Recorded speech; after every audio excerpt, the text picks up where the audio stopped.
Hello and welcome everyone to the EU-India People Summit. This is the final day of the summit, and we have a very important panel which features very heavily with EU-India relationships. This is a panel on climate change, and we would like to discuss climate change policies as well as climate science through this panel, and come to a position where we can perhaps make a stronger intervention on what is needed on the grounds, what are the impacts of climate change on the ground, and what the political actors need to be doing to overcome those impacts in EU as well as in India. So with this, I would pass it to my co-moderator, Victor Mukherjee, who's here to introduce the panel more in detail and to the speakers. Victor. Thank you, Ritumbra, and hello everyone. We warmly welcome you to this climate change panel. And the main idea of this panel's discourse will be that we'll be focusing upon the technology that can help us to fight this climate change battle, which we are all in together. And then also we'll look into the policy side, the human side of the climate change. And we have our esteemed panelists. They will basically discuss about those things. And at the end of the discussions, you can also ask questions to our panelists, and we'll try to take as many questions as possible. And I think it is a good time right now that we let the panelists to introduce themselves.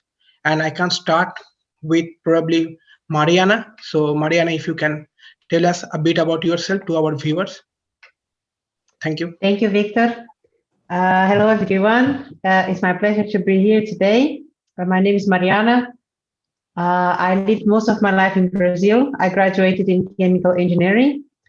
I moved to Finland some years ago when I graduated in energy technology and also got my PhD in sustainable energy systems. I currently work for a company that's called Sumitomo SHIFW. It's a global technology provider in the energy sector, and I work as head of innovation there. Thank you. I'm looking forward to the discussions. Thank you, Mariana. Maybe Mr. Harjeet Singh, if you can introduce yourself to our panel. So, hello everyone, and thank you very much for having me. I'm Harjeet Singh. I'm based in Delhi, and I'm Senior Advisor Climate Impacts at CAN International. And I used to lead ActionAid's climate change work globally. And I'm also associated with the Fossil Fuel Non-Proliferation Treaty Initiative as Strategic Advisor. Thank you.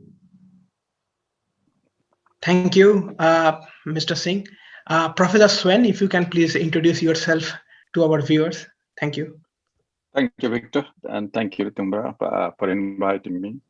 Pleasure to be part of this group and speaking about the climate change and the possible collaborations between EU and India. My name is Ashok Swain. I'm based in Uppsala, Sweden. I've been here for more than 3 decades. Came from the university called JNU. So that probably says something at this point of time. But my JNU studies was mostly international politics. And after coming to Sweden, I started studying more on environmental issues, migration, the water challenges and all these things, which is more starting from the environment. I moved to climate change issues. I have been for 3 decades now doing research on this. I'm also UNESCO chair on International Water Cooperation at the time, and the professor at Uppsala University. Called Department of Peace and Conflict Research. That's also another challenge. But I will try. I'm frankly, I know very little about the technology part, but I will try to make it up with the politics side. Thank you, Professor. And we would like to have a very much holistic view in this discussion. So it is very nice that we get your experiences and we can listen you. Maybe at this point also, if Ritumbra would like to introduce herself to. Oh, okay. Thanks, Victor, for putting me on the spot for that. I'm a co-organizer of the EU-India People Summit. I'm Dr. Ritumbra Manuvie, and my research has focused mostly on climate migration in the past. And more recently, I've been working on disinformation, misinformation, and hate speech, also looking at climate disinformation on the platforms and dealing with the platform policies. So that is about me. Over back to you, Victor. Thank you. And dear viewers, I am Victor Mukherjee. I had also my doctorate degree from Finland, living here for almost 10 years now. And my background is mostly in the electrical machines, and but I also keep a very strong interest with climate change and other environmental activities. I have been participating in different activity group pertaining to this climate change. And I'm very happy that today we can all have a very nice discussions on this topic. And being said that, I would like to ask the panel, and any panelist can join in the discussions, but I will put my very first question to our panel that when we talk about climate change, there is of course a short-term threat, and then there is a long-term threat. So in the Indian context, how do you see that? What are the short-term threat we have, and what are the long-term impact that we can face in the Indian society from the climate change? Anybody can join, Mariana, Harjit, or anyone. Perhaps Mariana, would you like to say something? Well, I am not an expert on India itself, but I think that India is one of the countries that will be most affected in the long term by climate change. Despite its efforts to be on track on the climate targets, India is considered to be one of the countries that has the most probability to reach the carbon targets, even though if others don't take action, Indians will suffer more than other parts of the world. And that's why I think this discussion is so important. If I may ask Harjeet actually to give an overview for the Indian side of the impacts of climate change from his experiences from the ground. Harjeet. Sure. Yeah, just to add, as Mariana said, India is highly vulnerable. It ranks 5th in the Global Climate Risk Index 2020. And in the last few years, we have seen how the disaster-related damages have been increasing. You know, there's a data that says that between 1998 and 2017, disaster-hit countries, and they were, you know, which were US, China, Japan, and India, only 4 of them, you know, had impact of 2.9 trillion in economic losses in just those 5 years. And 77% of that came from climate change. So if you look at the disaster-related impact, climate change is definitely playing a major role in this. And for India, which has a 7,500 kilometer long coastline, and most of its economic sectors, you talk about agriculture, forestry, coastal economy, it all depends on such vulnerable sectors. And speaking of migration, I'm sure we'll discuss more on that.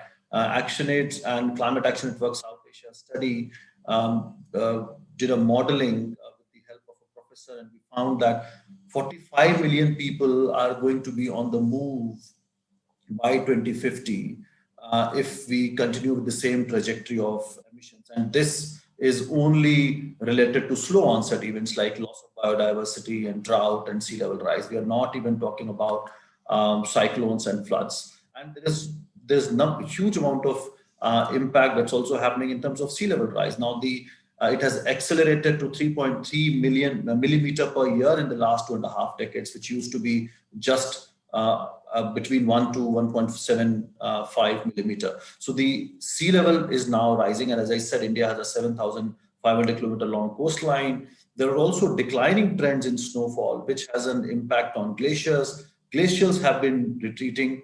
And there's also a data that says that by end of the century, the annual mean surface temperature over Hindu Kush Himalayas is projected to increase by about 5.2%. So imagine for us, as not only as India, but the entire region, Hindu Kush Himalayas are extremely important resource when it comes to water. I'm sure Prof. Swain will know much more than me on that. So India's agriculture, which employs huge number of people, and more than 50% of people are engaged with that. They depend on water. If glaciers are melting, if drought increases, so you can imagine the impact, the scale of the impact that India is going to face. And it's not only going to be India, but also the neighboring nations. So it's really very vulnerable. And right now we have not seen many efforts to deal with these impacts from adaptation or addressing loss and damage perspective.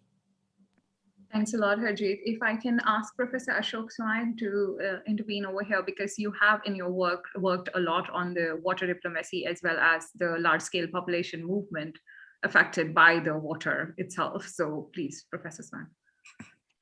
I think I agree the kind of assessment which has been done by Harjeet and Mariana, that what is India going to face both in the short term and in the long term. There is one thing which I might add, that we are, of course, witnessing more this glacier lake outburst floods, which has recently killed a couple of hundred people. Another one just took place last week. This is going to happen more and more, and this is one of the trends which we need to see. And also, the increasing number of droughts, increasing number of floods, the intensity of droughts, intensity of floods, and that's in the short term, which has really gone quite become more problematic. But coming back to the water issue, water sharing, I think my concern will be a bit, as I have been trying to say for some years now, because if you look at the India-Bangladesh agreement on the Farakka, over the Farakka barrage, there has been, that agreement has been geared towards a particular point of time in the dry season, in a week, how much of water India will get and how much of water Bangladesh will get. And when we signed that agreement in the 96 December, we made a calculation on the water available that time on a historical basis. We didn't count after 1988. So we took a historical calculation. On that basis, we are doing that kind of division of the water at the Farakka. Farakka has been a problem also with the Bihar and West Bengal. That's a different thing. But I'm talking about now the Bangladesh and India. So what is happening now? Of course, we do have Bangladesh has a pro-India quote-unquote regime, and that's going on for a long period of time since '96. But now the agreement will come to end in 5 years' time. It's just I started doing research on that, for my postdoc, and suddenly I see in the end career of my my academic career, it's coming to an end. So the agreement will, when it will come to end, how to sign that agreement? Because that agreement, when you have less water now, because the dry season water comes because of the, as Harjit was mentioning, because of the snow or the melting of the snow. The snowfall has been less. So if there is a less water, more than and much less than what it is, how can you really calculate this and get water which can be acceptable to both the countries? And I see that will be a huge problem between India and Bangladesh. And India, considering India-Bangladesh relationship, we should remain very careful what is going to happen. The similar issue will be with the India-Nepal and of course India-Pakistan. That's something which we need to keep in mind. India-Pakistan water issue, of course, Indus agreement has been signed since 1960. I don't call it a water agreement. I call it a divorce settlement, but that's a different thing. But why that has been, because that is, of course, 3 rivers in the Indian side, 3 rivers to the Pakistan side. And the Pakistan side is, after getting 2 severe floods in for many years now, flood intensity has been increased, and the flood water scarcity has increased quite dramatically in that part. And India, of course, we are having problem in the Punjab province, and that's all this kind of crisis which has taken place on the Indian side. And I do see that unless India, Pakistan come together with China and Afghanistan to some extent, at least India, Pakistan come together, sign a proper Indus treaty, which really becomes a water treaty rather than a boundary treaty, or I jokingly call it a divorce settlement. It's not going to address this, because these 2 countries are not cooperating. They have just divided the water. In some way, you need to find that, because the way the climate change is forcing the water, putting the problem both supply side and demand side. So you need to find a ways how to address that. And considering India and Pakistan, I will leave that up to you. Thank you, Professor. Yes, that is a very nice points you have raised, that what are the consequences and what are the political impact of those consequences of climate change. And of course, on the technology side, we don't see that so much. But if I still try to get back to the original idea of the discussions, that when you talk about climate change, and maybe I will go back again to Mariana, there have been a word that has been used quite extensively these days. It's called carbon tax. And this word carbon tax is also started coming in Indian context also. In a lot of Indian newspaper, Indian media also, they're talking about the carbon tax. And I will try to understand this carbon tax a little bit more. So Mariana, if you can tell our panel or to our viewers that what is actually a carbon tax, and what are the different scientific aspects that is related to the carbon tax? Yes, thank you, Victor, to your question. So there are several mechanisms and policies that governments can use to incentivize carbon emission reductions, and carbon tax is one of them. There are several others, like, for example, you can give feed-in tariffs or incentives to renewable energy or to alternative solutions. You can have emissions trading. You can have regulatory. You just like say, okay, you can't emit more than that, otherwise you get a fine. And there is not a single one solution that will ultimately reduce the carbon emissions. So it's a combination of those, like we see in Europe, for example. So as an example, in Europe, we have the biggest emissions trading in the world. And also each country has their own carbon taxations and their own carbon regulations and incentive mechanisms and funding also, especially right now we are seeing a lot of increase in funding currently. But I did a quick research before this, and my understanding is that India already has some mechanisms of carbon taxation, especially on coal. So there is to some extent. So this happens when you tax the fuel itself on the purchase. Other ways which I don't think they are included in India are, for example, that you tax the industries or the power productions for the carbon they emit. In Europe, that's more common that these are under the emissions trading mechanisms, but the countries can already also tax on the emission spot and not on the fuel spot. And one last thing that I want to point out is also the incentives. I have been looking a little bit on the Indian case and on many European countries. What happens is that there's a lot of incentives, and still nowadays lots of incentives to fossil fuels, unfortunately. But the incentives to renewable energy have been increasing. And there's been like this renewable energy certificates, for example. That's also something that's already in place in India as well, that incentivize renewable energy. And then the problem there is the counting system, how to count that, but also something to consider.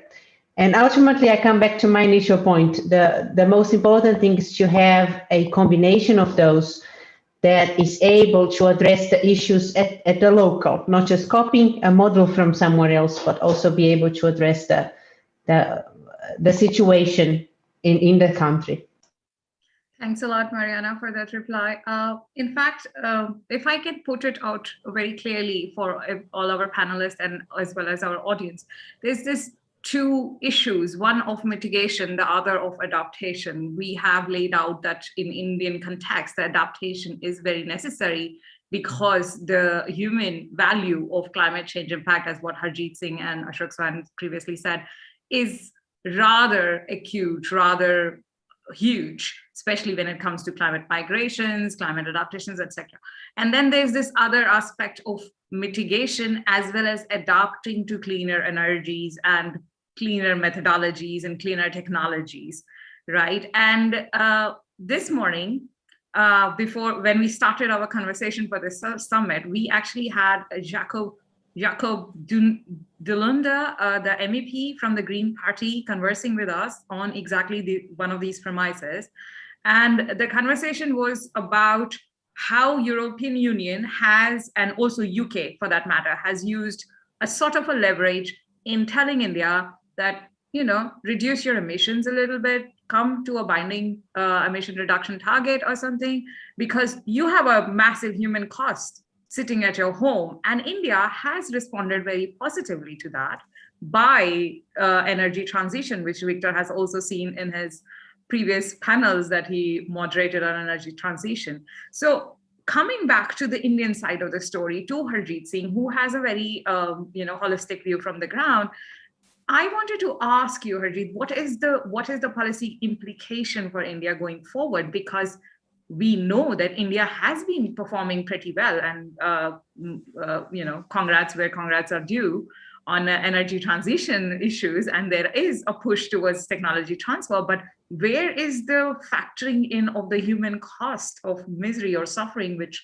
can happen because of the biodiversity collapse and limits of the nature itself? So, well, to explain that, I'll take you back to history, and I'll be very blunt in my analysis. Since we started engaging with climate negotiation, and India has played a very important role in the way convention looks like. And when I say India, not just government, but the civil society. We know Prof. Anil Agrawal, who was at the core of from the civil society, and now what we hear about equity, he and many other civil society actors have played a very important role. The phrase that we use in the convention, common but differentiated responsibilities and respective capabilities. And India was very right in pushing for that and sticking to that for a long time. But then, because we did not nuance our position while we were industrializing, we were blamed for being a country that was protecting its right to pollute. While India kept saying we are protecting our right to development, but it was beginning to be seen as our right to pollute. And that continued to happen for more than 2 decades. Now, when the regime changed in 2013-14, but even during that time, I think we should credit India for investing massively into renewable energy. Imagine a country, a developing country like ours, had a ministry on renewable energy. So the groundwork was laid, but somehow we did not show that ambition. With the change in government and the push that Ritumbra, that you are talking about, there has been a lot of pressure on India in the last few years. The present government saw that as an opportunity and raised India's climate targets, which have been appreciated worldwide. But I must tell you, it has not been done keeping the interest of people or environment at the center. The main drive behind it is energy security and reducing our import bill. Now, there are many examples to prove what I'm saying. Had we been really concerned about environment in its totality, you would not have seen the kind of hue and cry we have seen from civil society, from indigenous people on the way we are destroying our forests, the way we are giving it away to corporations for mining, the way we are, not taking care of our biodiversity and reserves, in fact, destroying them. And that is exactly the reason. And I'll give you one very classic example and linking it with what Mariana was talking about, the previous question, the carbon tax. India was appreciated a lot to have a coal cess, starting with rupees 50 and increasing it to rupees 400 per ton of carbon. But that generated more than 50,000 crore, which is millions of dollars. But what happened? It went to GST, Goods and Services Tax Compensation Fund. It was subsumed. It was supposed to be spent on, it was basically envisaged as National Clean Energy and Environment Fund. It was supposed to be spent on clean technology, research and development. Nothing happened. It was subsumed under GST compensation and money didn't even reach the states. So yes, I do appreciate where it is due, where we have taken up major targets, but it has been primarily from energy security perspective, not putting people and environment at the center. And that is why you only see even part of the story. We are now connecting to the second bit that you asked. In the policy framework, you only look at very limited aspects of mitigation. It's still not a full picture. And we totally ignore what's happening to people. And that's where adaptation comes in. How are people going to relate and deal with the changing climate? Have we done enough research, or have we really looked at our traditional wisdom to make sure that we can adapt? We can, go back to millets. We can go back to those crops which are hardy. We are still promoting the same water guzzling sugarcane crops because majority of politicians have a stake in that kind of farming. We have not been looking at environment and people holistically, and that's why there is very little progress on adaptation. There is very little progress on what we now call addressing loss and damage, which has become the third pillar of climate action globally. So there's a lot more that needs to happen. Yes, we credit where it's due, but there's a long, long way to go. Thank you, Harjeet, for that intervention. And just thinking a little further from this and trying to bring everyone in a little bit of a more thinking spot and maybe a little bit of a hard spot in some ways. Because I was also wondering of the situation that European Union has been very much like policy persistent towards India on emission targets and all. But in the recent years, we have also seen the pivot from China to India, right, in the European policy domain. And on the other hand, we have China and India resting on a very narrow geopolitical boundaries and sharing a massive river within themselves, both equally vulnerable to climate change when it comes to people of these two countries, and both a massive emitter with lots of further need to, set targets and limit their emissions. So I wanted to ask from you, Professor Ashok Swain, also put it a bit more in the hydel diplomacy perspective, perhaps, that where do you see that how the European intervention and the European pivot from China to India may lead the Indo-Chinese relationship, which has always been sore, especially so in the last few years? Thank you. It's a very interesting question, but the kind of issues which has been discussed before, if you allow me, I will just reflect a little bit, then I will move to your question, because I think Mariana and Harjit have given me enough to spill some beans here. I think, Harjit, you said that exactly that that has been the case. The 40 rupees says 50 rupees says for a ton, which has gone to the 400 rupees, and a huge amount of money was only collected, but only 37% was used for renewable energy, and the rest went to GST, as you rightly mentioned. And those, renewable energy, like we know that what kind of money and which kind of people get those money to build those kind of things. We remember there was a certain a powerful minister's son. I'm not going to name anyone.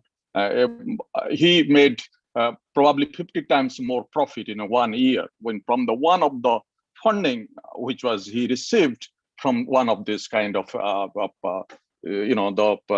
do you call this? It's called the Indian Renewable Energy Development Agency, IREDA, money from there. So, I mean, we have seen this. We have also seen that if we really need, we are really believing that we are transforming or transiting to the renewable energy, we are not supposed to plant 370 new coal-fired plants.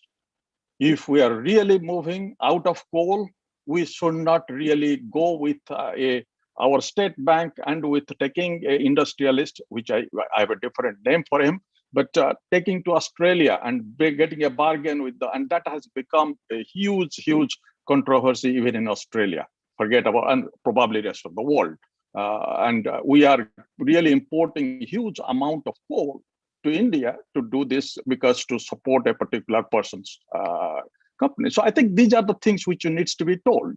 And of course, there has been, some transition has taken place, but the kind of promise we have made, the kind of promise India has made, it is far off from that, to fulfilling those promises, which it is. So I think we need to realize that we need to have a ambition to see the difference between the fact and the fiction, the truth versus untruth.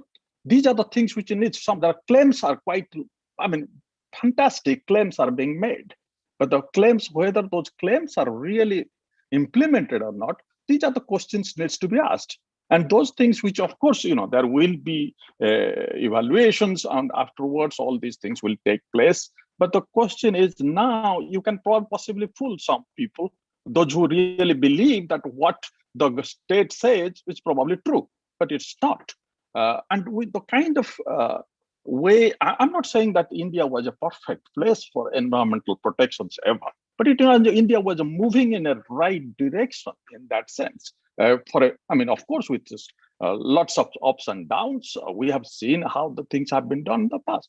But there is now, even in the middle of the COVID crisis, the things have changed in such a way. The rules have been so much of compromised, environmental rules. So there is no such environment has been pushed to, and it is not only India problem, to be honest. It's a globally, because we are now want to go for the economic development because of the economic crisis before, but now with the COVID crisis, so we need the faster economic development. So we are not really thinking about the environment in general, but it is happening in India quite a lot. So I think these are the things needs to be kept in mind. And then coming back to, I wanted to make that the things bit clear. Then we need to move India, China. The China-India is an interesting phenomenon, particularly in that sense. I wrote a piece, I think 2019 somehow about that, how what is the difference between China and India. So what is happening is, in China case, China is claiming China is doing a lot within the country. So if you look at it, that China has been implementing a lot, whatever it's claiming to do on the climate front within China. But at the same time, China has become a country like New Europe or the New United States, where it is polluting or it is destroying, or it is, it's the Belt Road Initiative, it's all these projects. And to give you an example, China stopped building dams in the Swain River upstream, which is called the Nu River, but China is forcing Myanmar to build the dams in the downstream, and it will build and it will get the power. So China is not doing its own part, but China is now what the Europeans used to do and what have been doing, and the Americans have been doing, that trying to exploit the environment in other parts of the world and being clean, not in my backyard. So China has gone into that not in my backyard business, where India has been claiming a lot, but not really implementing it. So India is bluffing in that sense. So I think it's in that way, China has not been really truthful of what he is supposed to do, because it's doing in the country, but not outside. It is exploiting the climate, it's exploiting the environment. And India is not really being truthful about what it's been claiming to do, even in the country, forget about outside, because it doesn't have the similar type of engagement like China has outside to compensate that. So coming to this, the Brahmaputra River, that's something which is, but those things are, we need to also look at it, because this has been an issue, which is China is again gone in to build the big dams upstream of the Brahmaputra upstream rivers. Because China for some time started stop building dams in the Himalayas, because it was not really beneficial. It was sometimes it didn't need that kind of energy, that part. But now, because of moving towards renewable energy, they have started building big dams, and probably they have already built 3 to 4 dams in the upstream of Brahmaputra, and they will build the dams. Of course, those dams will be more of a hydropower dam. It's not diverting the water yet. Of course, there is this possibility of building a big dams at the big bend, but this is not a new plan. It has been coming up for a long time. And if that plan even gets made, because it's a huge dam will be built, but to divert that water, China needs to build at least a couple of 100 kilometers underground pipeline to divert that water to the south-north pipeline, which they have built. So it's a huge project has to be. But considering China, anything is possible, but I don't think it's at present it's possible. Because if China wants to divert that water, China probably will start from Lansang, the Mekong side first, because this will be probably later on. But this gives bigger politics. It makes huge politics in India. Many of these, frankly, the water, the people those who cover these kind of issues in India, in the newspaper, in the media doesn't understand it. The so-called strategic experts doesn't have any clue how the water works, how the river system is working. So all kinds of things are being done to project as if China has already taken the water. China hasn't. But China has got the possibility now to control the water much more than what it used to do before.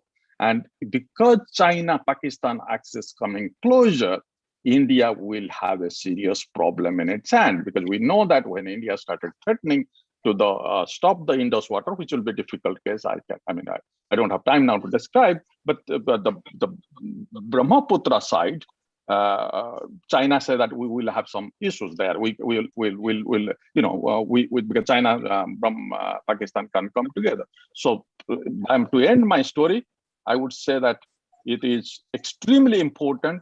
India needs to work together with Nepal, Bhutan, and Bangladesh to create a certain kind of initiative like the lower Mekong countries, 4 countries, they have done it, in order to keep China in check if it wants to have a continued better and stronger say over the water of Brahmaputra and also Ganges. So I'm sorry for giving this long. Yeah, sorry, maybe we have a little bit diverted from the main discussions focus. Maybe we can, I will request our panelists to keep our focus more on the main theme of our today's discussions. But thank you, Professor Swain, for this. Perhaps, Mariana, you would like to ask a question. So if you may, please. Yes, I think that Harish and Ashok, Professor Ashok, they touched very important points.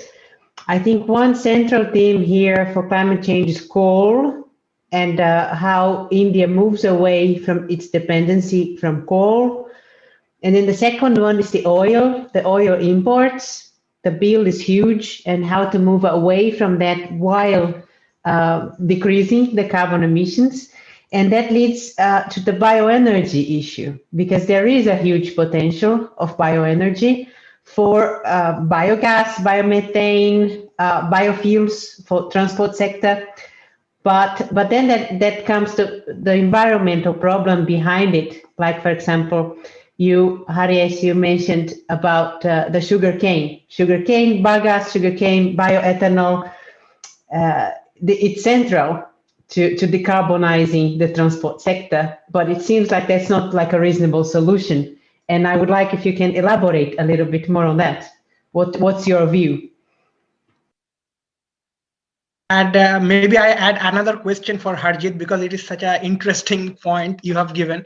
I mean, I was reading a little bit also that, okay, India is like per capita is one of the lowest emitter when it comes to per capita. But then, as you said, that we are in the top 10 countries who can be most affected by climate change. Now you talk about energy, and this is a very interesting point because my background is also from the energy sector. And normally, as a layman, if we see this climate change problem, we can often think that energy. I mean, India is a country who has an ambition to grow, and to grow we need more and more energy. So basically, for the economical development, we need coal energy at this point, probably because we cannot do everything with renewables, because there is a huge money that is need to be invested.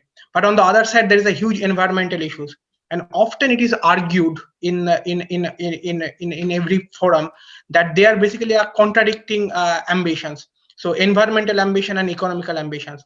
But my question to the panel is: are they really contradicting? Can we have a sustainable economical growth while respecting the environmental aspect of it? So Harjit, if you can answer both of our questions. Well, I can start. I may not have all the answers, but let me try. So Mariana, you're right. And in fact, policymakers, environmentalists, everybody is aware of that more dependence on coal and oil is not going to help anybody, and particularly India with its large population and the way we are industrializing. We still have majority of our energy dependence on fossil fuels. While we have put a big target on the table, we are still nowhere near. Just to give you a sense, we had committed to have 175 gigawatt by 2022. we are only close to 90, which means that hardly 60%. And there's only 1.5 years to go. So there's a huge gap that we have seen. But at the same time, as Professor Swain said, we are still investing in coal. I think there are a number of things that are involved in this case. There are vested interests. There is also, immediate availability of the energy source. There is also how the upfront cost is much lower than renewable energy. Yes, there is no doubt that the per unit energy cost from renewables has come down. In case of India, it's 2.5 rupees per unit. If you compare it with coal, it's more than 6-7 rupees. So which is great, but the upfront cost that is required, which then requires huge subsidies, huge investment by the government. And this is where it also connects with international finance. The reality is, and that's where I would like to connect, what we are wanting to discuss here between EU and India. So on one hand, so it's not just one problem, it's a multiple problems. So we need a multi-pronged approach to look at the issues of vested interest, to look at the issue of easy availability, the less upfront, less capital cost in case of fossil fuel projects, and also how there's lack of finance to make sure that we are able to bend the curve when it comes to investments in renewables and are able to leapfrog to that renewable energy much faster. So a lot can happen. There's a huge potential, but we need cooperation, we need pressure, we need accountability, we need transparency on both sides. Even on the European Union side, I would say the climate finance that is being talked about, Mariana, we are nowhere close to $100 billion. And if you read the lines that have been mentioned about climate finance, there are so many loopholes. There is a very dodgy methodology that is being used. Even loans are considered as climate finance. So in reality, if the way we would like to see that transition happening in India and elsewhere, unless that money is real, unless that commitment is real, we will not see action. So I think we need to see action from both sides. Indian government needs to be much more transparent, upfront and real in terms of taking that action and supporting the industry and also making its own investment in infrastructure. But at the same time, that needs to be supported by the international community to help leapfrog. And let us also understand, while there are so many good things about renewable energy, but still when you talk about the base load, when you talk about the reliability, continuity, we have still not reached there. It's easy to talk about electric cars, but when it comes to infrastructure, a huge amount of finance is required. So, and this is the problem with Paris Agreement, that we have not talked enough about the how part of it. And that's where the whole concept of just transition is extremely important. And there's very little discussion on how that transition can happen, who needs to play what role, what is going to be the implication to shift from fossil fuel to cleaner energies, and model of development. Sorry, I don't want to take a lot of time, but Victor, what you were asking about development model, the reality is India is following Western development model, and particularly American. Even if India starts following a European development model, we will be safe. The whole world will be safe. And I think that's where that collaboration between European Union and India can be extremely useful. And that's where West has to set an example and move away from a consumption-based model. We can't just replace our guzzlers and those cars with electric cars and think that we are going to solve the problem. No, we will not. We have to talk about public transport. We have to talk about bike lanes. So the whole model of development also has to be relooked at. So yeah, it's not simple, but there are many solutions that we have to now scale up and support. Thanks a lot. Yes, this is intervention. Sorry, Victor. I wanted to ask on this aspect of the Western development model and how the countries have been mimicking it in a very neoliberal fashion, and we have seen this over the years. And also in terms of even in terms of the trajectory for energy transition, it has always been a mimicking behavior. So my question is first to Mariana, that what are the different, is there another trajectory in energy transition that countries can follow?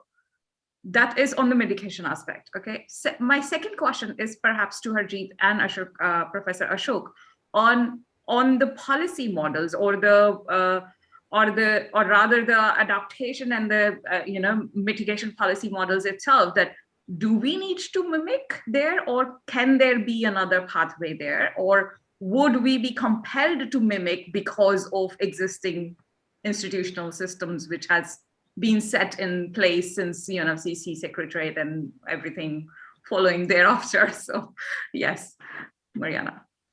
Yeah, thank you. That's a very good question. So when we talk about mitigating the carbon emissions, we have broadly 5 sectors. So that's a heat and power sector, and that's where India depends a lot on coal, and there where the renewables come from. And even though the targets are very ambitious, 175 gigawatts is not small amount, even considering the size of India economy and population. And okay, we are not quite there, but I don't think it's also linear. I think that it's increasing exponentially. So I do think that India is able to meet those targets and decarbonize the power sector. Also, it will come with other solutions as well. Energy storage will play a big role. There is lots of expectation that India will be the biggest battery market in the world. And it comes also with opportunities. Could battery recycling be an opportunity? And not only think about climate change, but think about the whole circular economy thing.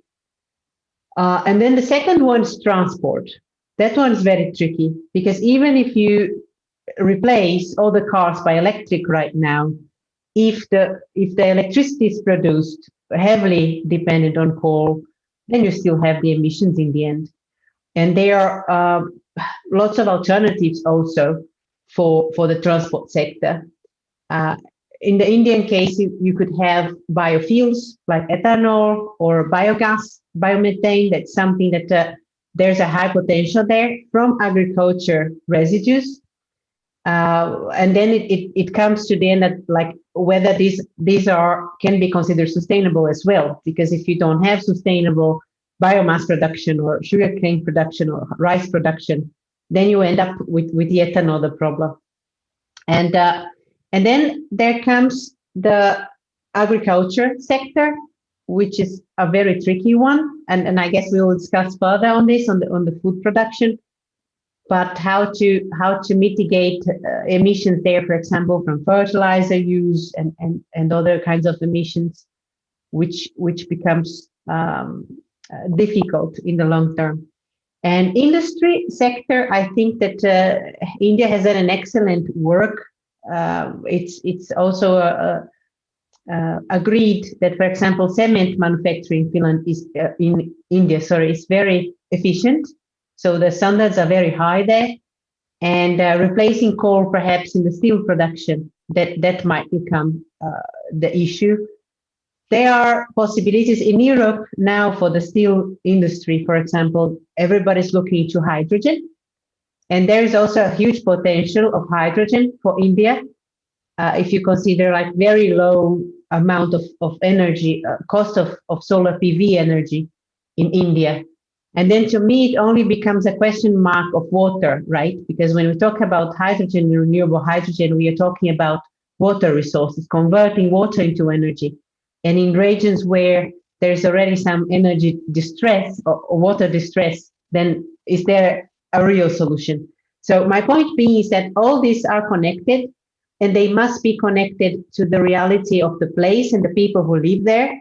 Because it's not simple to say, okay, this technical solution is carbon-free or is sustainable.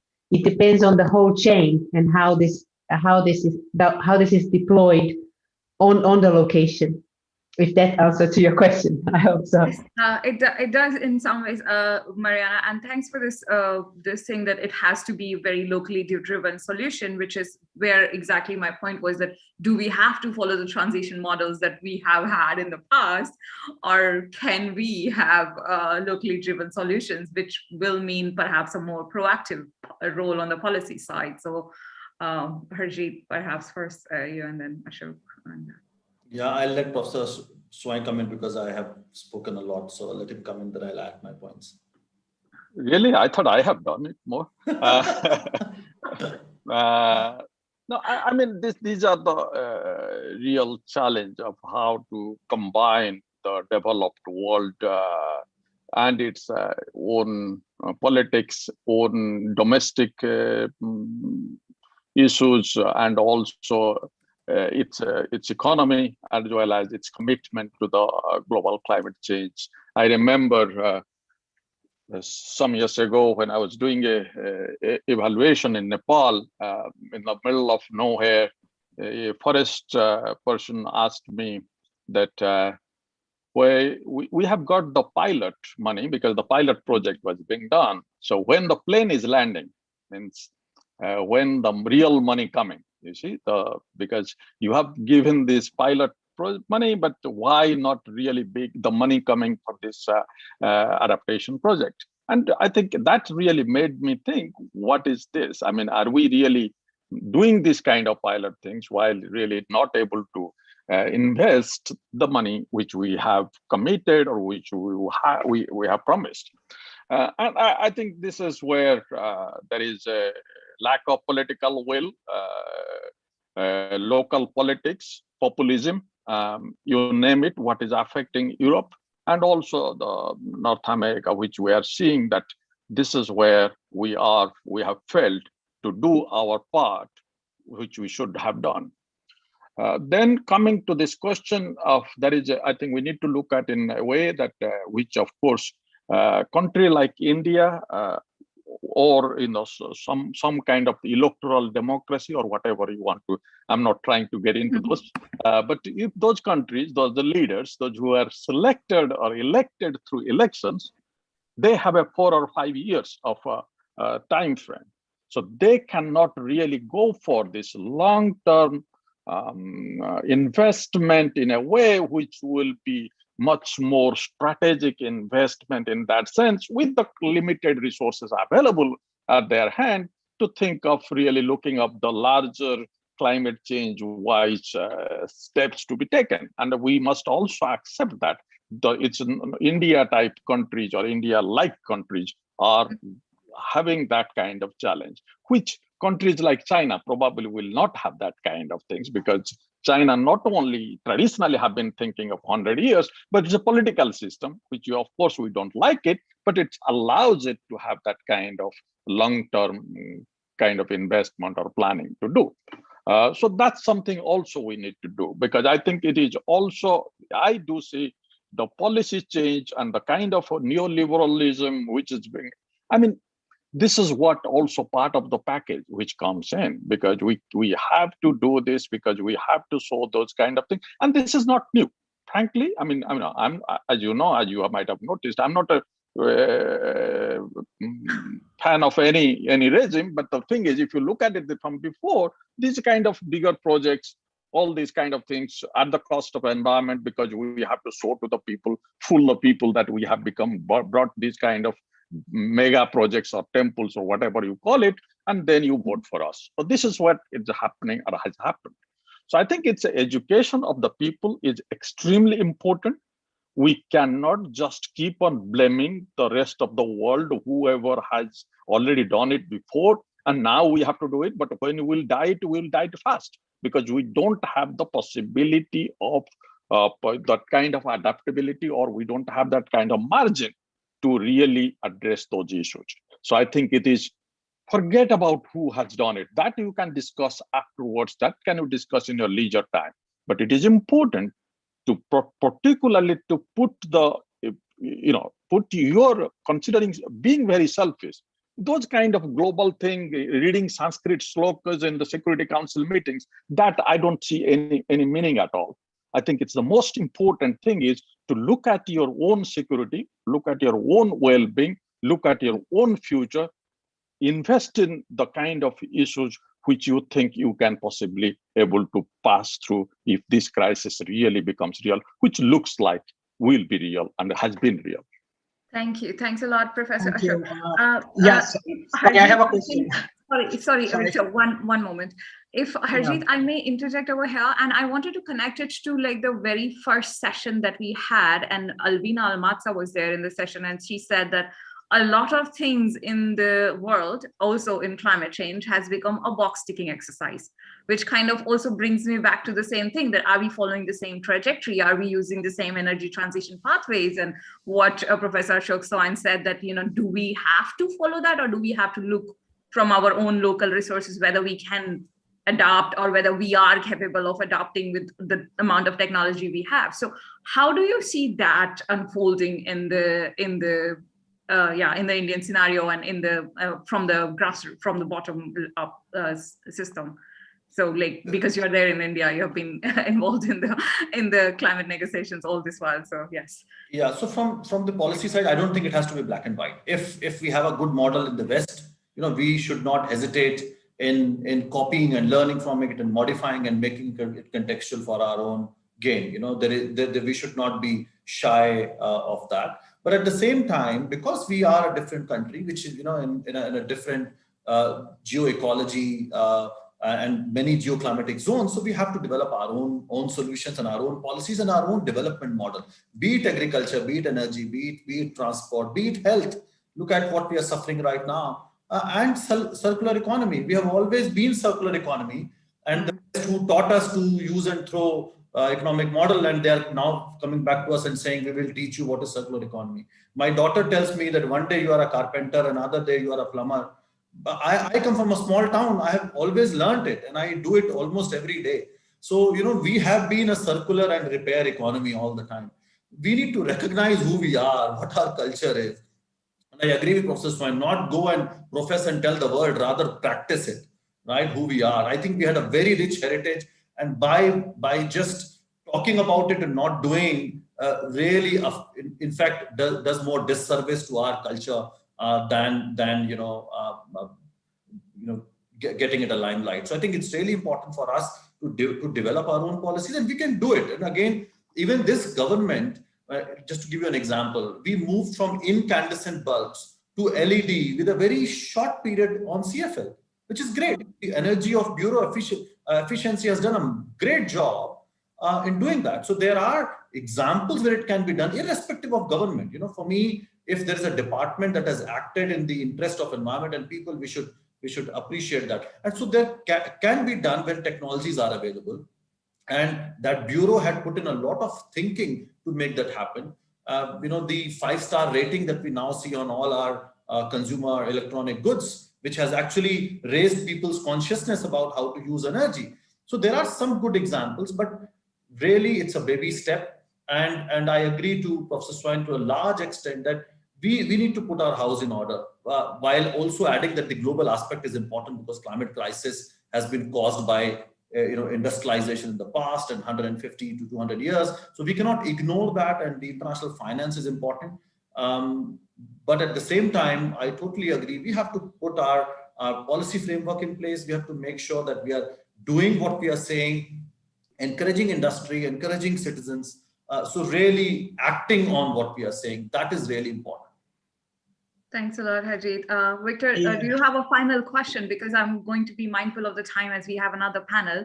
Maybe have a final question, or maybe we can ask them to give an opinion on how they see the maybe one very important point that we have not discussed. We discussed the policies and we discussed the technology, but we have not discussed much about the human aspect of it. And by that I means that we have often discussed among us that about the climate refugees. So India has a problem, and especially in the recent years, we have seen that the drought, and in some part they have a huge flooding, and then there is this kind of climate migrations that is happening.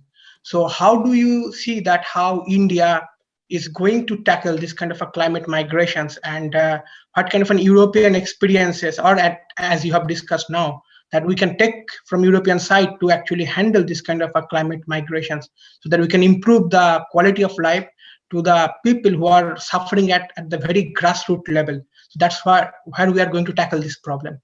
Yes, so off to our panel.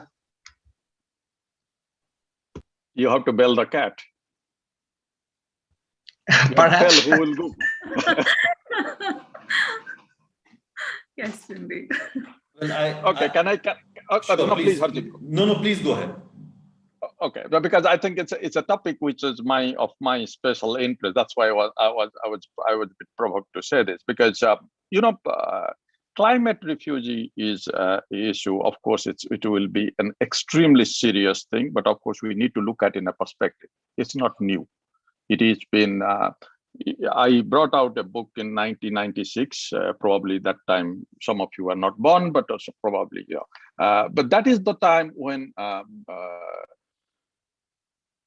I was looking at the southwestern part of Bangladesh, and I made a calculation doing the field study, doing the census study, that 2 million Bangladeshis have moved to India, and that's in 96.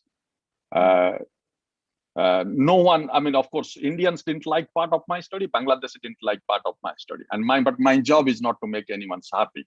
So the thing is, why I said those 2 million, and still no one has contested it, because those 2 millions are, I said, because of environmental reasons they have migrated. This is not because that there is other, I mean, there are other reasons of migration, of course, but that's, I'm not, but these migrations are mostly or primarily environmental reasons.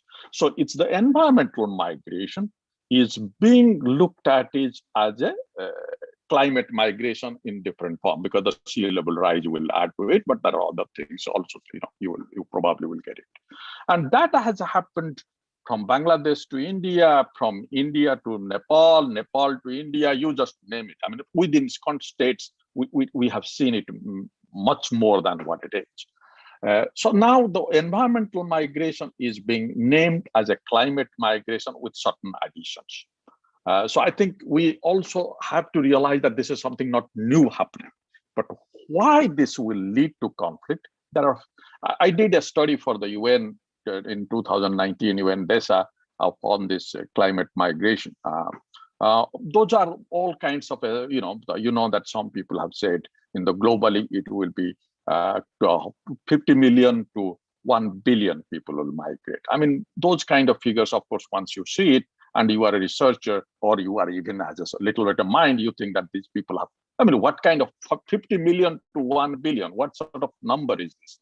So of course we need to look at it. But I think if you take an average, like NDTV does the kind of poll, what they call it, different pollsters make the polls and they make out of it. So if we take all the average of this one, this is around 250 million will be environmental migrants coming in. But I think where the conflict will take place, we need to, because that's what I am more worried because of my profession. If you look, the Bangladeshi migration, which came to India, the conflicts didn't take place when the Hindus migrated to India. It's only when Muslims migrated to India, then it started, or the Muslim number so that becomes a kind of thing. So what it happens, all these kind of migration issues, when the populist regimes comes in to play their part, then this moves into branded as a certain kind of, it might be, Odia Bengali or Bihari Sikh, all kinds of things which you might see. I'm not saying only Muslim Hindu, but once those kind of political leadership will try to brand these kind of climate or climate induced migrants into different ethnic, religious, caste or sectoral group, we will see more and more conflicts. But that doesn't really automatically, if I migrate to another place, which I will lead to conflict. I might here in this country, but not yet. So we have to see that in the context. But I think in India, considering the kind of India is a country of various religious groups, various ethnic groups. India is a country where we are also having very touchy about our religion, our ethnicity, our caste. We are not moving away from that. It is becoming much, much, much more significant and important. This kind of migration will give the ammunitions to these kind of political leaders to make more conflicts, more problems in the country. Yeah, thanks a lot, Professor Swain. Harjeet, if you would like to make a quick intervention. Yeah, no, agreeing to everything that Professor Swain said, and what Victor was asking, the reality is that, and as our studies brought out, there is no preparedness at the political level or at the policy level. we are living like an ostrich here. Professor Swain is talking about studies being done decades ago. The reality is that information is there, but policymakers don't act for a variety of reasons. It's pure laxity to ignorance to, they don't care attitude. And I think that's where it's really important for civil society and forums like these to put pressure on the governments to really act. And a lot needs to happen again in developing countries, where we need to understand the threat, understand how it's going to change the socio-economic situation of the country and the whole cultural fabric of the country. And there are many issues associated. So there's no time, I'll not go into detail, but it's really important to look at, and the terminology that we are using with respect to displacement is avert, minimize, and address. So what are the factors that can avert the crisis itself, to a large extent? How we can minimize it by promoting resilience, and how we can address it by having social protection. In India, for decades has built a very strong social protection architecture, which can be used. In fact, when I was in ActionAid, we came up with a report that talks about how social protection policies, and we had a case study from India, which can be used in the climate context. So there's a lot can be done. It's just that policymakers need to show that political will and understand and really act. And that's why civil society pressure is extremely important. Thanks a lot, Harjeet. I wanted to ask one final question to Mariana, if I may, because you bring in a very European perspective as well on the energy and the European, policies around in the world. So I wanted to know from you, and this is more not a technical question, but rather a humane question, that as a young European, where do you see yourself in this whole Europe trying to tell the world around what kind of energy mixes to be used and what kind of technology transfers to be done? And it is doing a good job, to be honest. I mean, scientifically, it's quite advanced. It is doing a good job. But how do you place yourself in this discourse? So, just final remark from.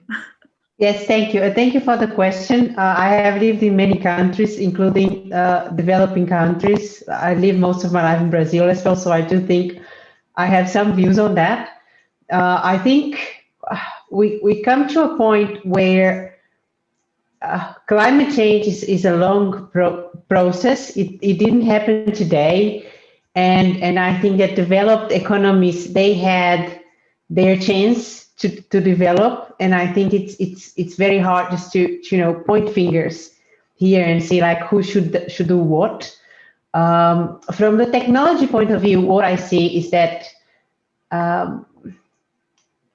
local conditions are very important, but of course some things, they are just not on question anymore. Like, for example, whether solar PV is a solution. That's a solution, and it is a solution to many countries, including India and Brazil, and countries that have much better conditions than Europe to deploy this and to bring the prices even down, even lower than what they are currently.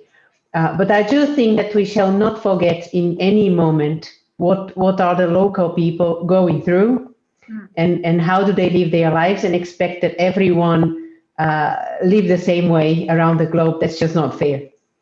And how to preserve these ways of living. Thanks a lot, Mariana. And it kind of sounds to me that what you're saying is that our problems are transnational, our solutions are transnational, but our actions should be very local. And I think that is actually very right to say, and to end on that note. And I would like to thank all of you for being here. If maybe we can stop the recording and then